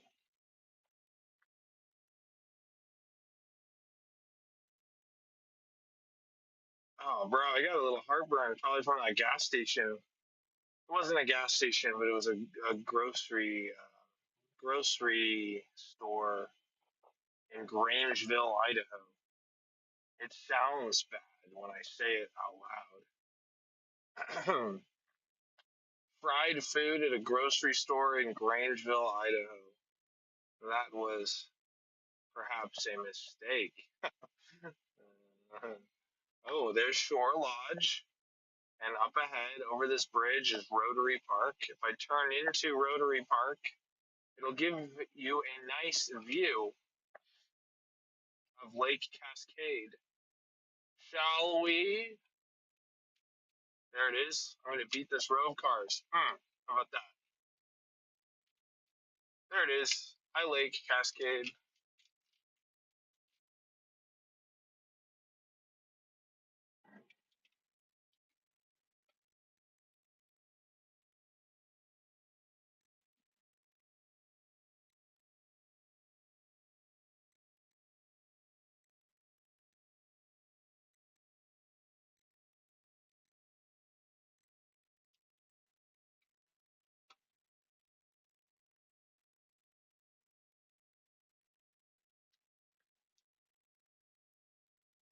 And that setting's not a very good view. What are they doing? Playing Pokemon Go? Somebody's running around with a tablet. Got someone swimming near the end of the.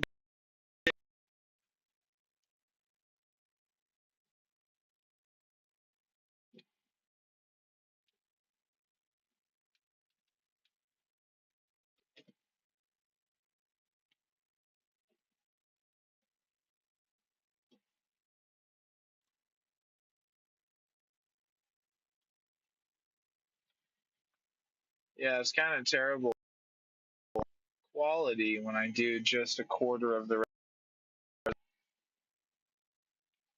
Beautiful. Got the sun hitting the trees. I need more water. I'm out of water.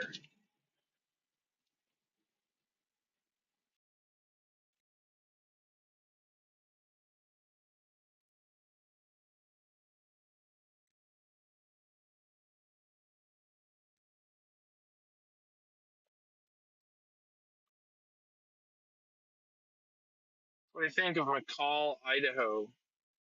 Would you come visit here? It's a nice place.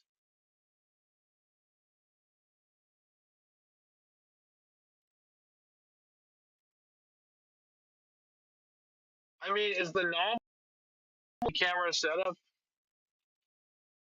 interesting, or is it just gimmicky? I see people in-car streams, but I've never seen anyone do an in-car stream like this. And maybe it's not that cool, but I think it's cool. I was like, what if I take a multi-camera setup and use a video capture card, put it through my laptop into OBS, and push it out to Restream, YouTube, Twitch, and X.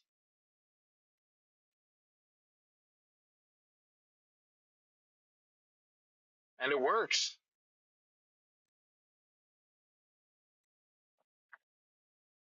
Starlink does drop out sometimes. My laptop hardware constrain the processing.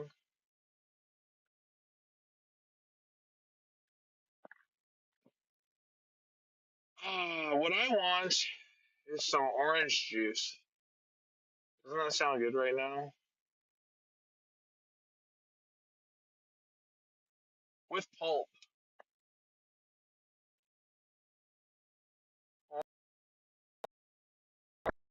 With pulp.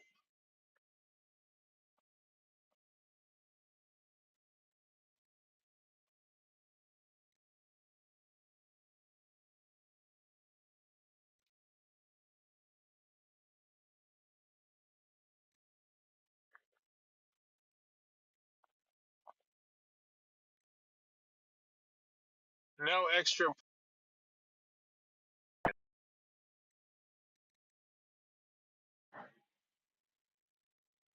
They were backseat driving me from the cross Grandma did not think I was going to slow down, so she was grabbing her granddaughter and keeping her safe. Good job, Grandma. Way to be vigilant. Sorry for making you nervous. Peace be upon you. What we should do, we should go around dealing well wishes to pedestrians. That place has some delicious huckleberry milkshakes.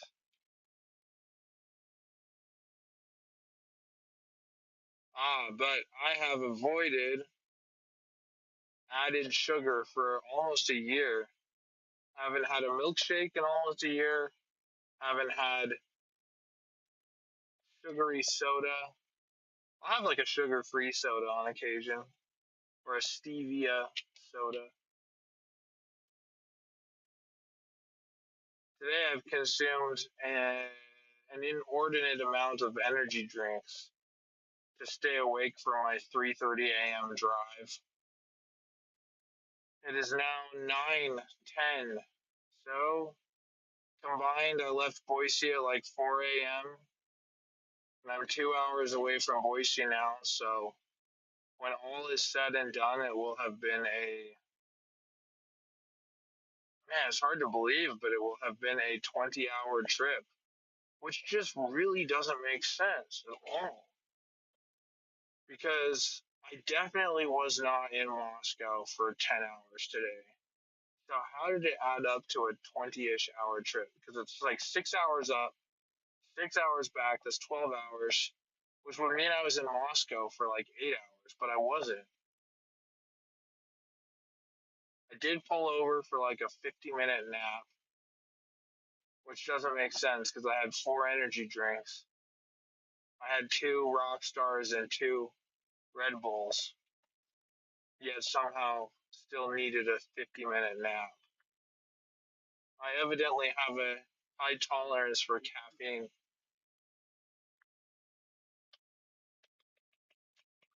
I did a DNA test through Ancestry. This stream is sponsored by Ancestry.com. No, I'm just kidding. It's not. Um, it said that I have a high tolerance for caffeine. I was like, yeah, don't say. But that made me feel good. Like, they say you shouldn't have over 600 milligrams a day, but evidently I have some sort of high tolerance for it. This stream is sponsored by Ridley's. Just kidding, it's not. But I am going to go in here and see if they have some pulpy orange juice, perchance, to quench my thirst. If not, I'll just buy water. I know they have orange juice, so I'm just not sure. Sometimes drinking too much orange juice at once gives me a headache. Maybe it's a blood sugar thing. What should we do on the way back, huh? Should we set a goal to listen to the entire Science of Getting Rich audiobook on stream? I think we will.